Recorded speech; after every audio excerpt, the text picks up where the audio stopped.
Yo, hi viewers, and welcome to JMods. And what we have here is my latest completed project from which I uploaded a run video of it just the other day. I think it was the 21st, but I call this my Tyco abomination. And the reason why I call this my Tyco abomination because that which it is. It is a hodgepodge or mix up from probably one of the two most popular Tyco vehicles, one being the first generation Tyco turbo hopper and the first generation, or maybe the only one, um, Tyco fastrax. Yes, the drivetrain of this vehicle is a Tyco fastrax, and the front part of this vehicle is a Tyco turbo hopper. You know, the chassis, the mold.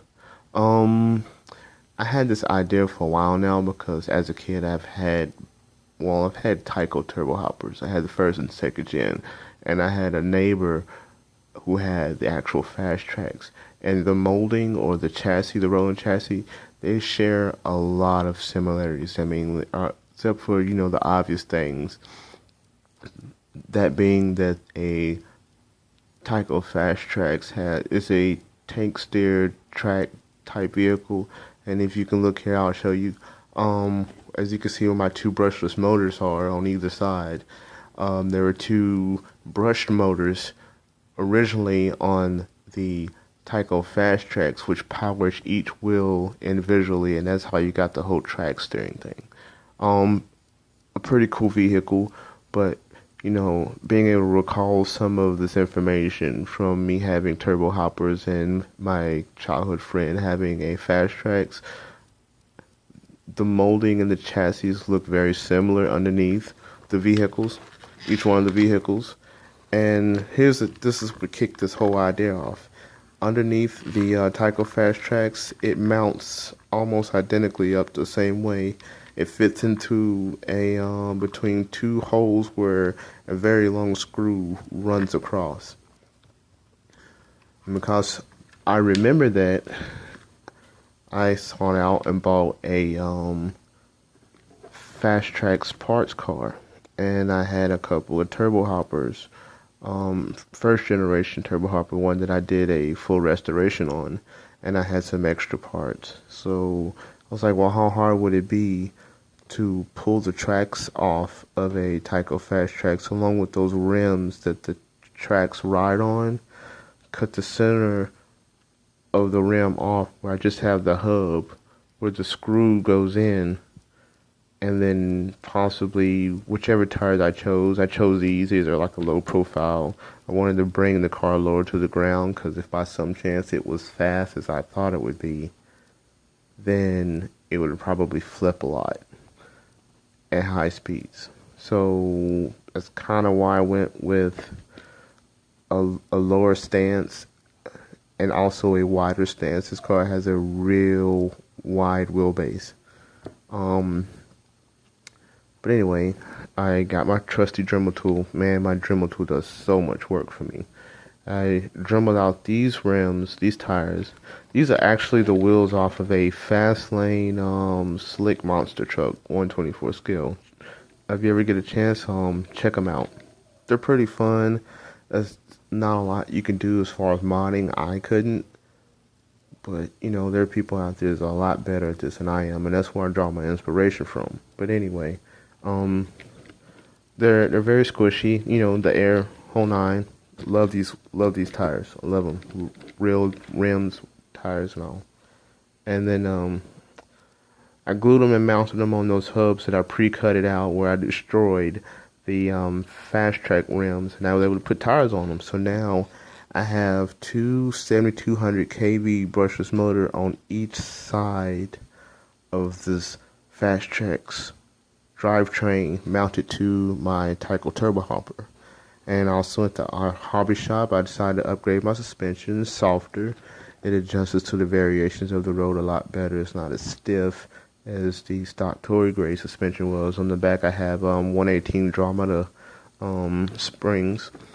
So, I mean, it gives a little bit. And I wanted that, you know, at very high speeds, and as far as traction wise, a softer suspension gives more and adjusts to the road variations a lot better than stiff, you know. I think it hugs a little bit, but let's get into the electronics a little bit. Um, as far as electronics is going, each motor, obviously, brushless motor needs to have its own ESC. I haven't found an actual ESC, a single ESC that powers two brushless motors. And with research and also failure, I realized that on a previous project that I done. But anyway, I have two Trackstar 25 amp brushless ESCs for each individual motor. These are really good ESCs, by the way, and get a shout out to Trackstar. I love their electronics. I have numerous of these ESCs for smaller scale projects. And the reason why I chose these because for the same fact that they're smaller, but they can handle 3-cell LiPo. And I bridged the signal wire together. Let's see if I can pull it out here for you and just kind of show you. Here's my receiver. As you can see, the 3 pieces of tape here. I put tape on them. They are soldered, so it's not completely ghetto. Both signal wires coming off of both of the ESCs are infused here into one, going into the second channel. So the signal is received simultaneously by both of these, which in fact goes to each other brushless motor, telling them whatever command I'm giving my transmitter. There's a little bit of clogging there because they're not censored motor, and yes, if I chose censored motor, probably would have stepped a little bit outside of the financial range for this project, but then be less clogging, and the motors will probably run a little bit closer to being like simultaneously. Anyway, I used a mini Tiami plug. Once again, I combined my battery leads together, so one battery lead supplies both of the ESCs, and over here I kind of left this empty tray. It doesn't look big right now from the camera, but an actual 1500 milliamp 3-cell LiPo battery fits in here very snug and comfortably. I mean, I could just pop it right in. And as far as my steering servo, it's a 2018 standard Traxxas servo that I got from my local hobby shop. And those guys always hook me up because I'm in there with, they call me the mad scientist, trying to conceive of really crazy projects all the time. But and also modify my servo horn so that I can its servo horn is still the factory one, and then my steering linkages for each of my wheels. And I think that about covers it.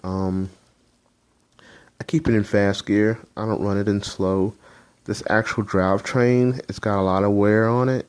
It's still fairly good. On this side, where this motor runs off with the motor on the left, there's a little bit of chatter. It's very slight. Like if you turn it really slow, you can kind of tell that maybe there's a tooth rounded off, which could be, you know, problems down the road. But it still runs really good. I got another run video. I'm currently trying to build up the courage to run it wide open because it's really fast, and I'm scared. I don't want to break it because I like it so much and I have so much fun with it. But I appreciate y'all viewing this, and I challenge anyone to try this. It's a lot of fun. It really is. Thank you for watching.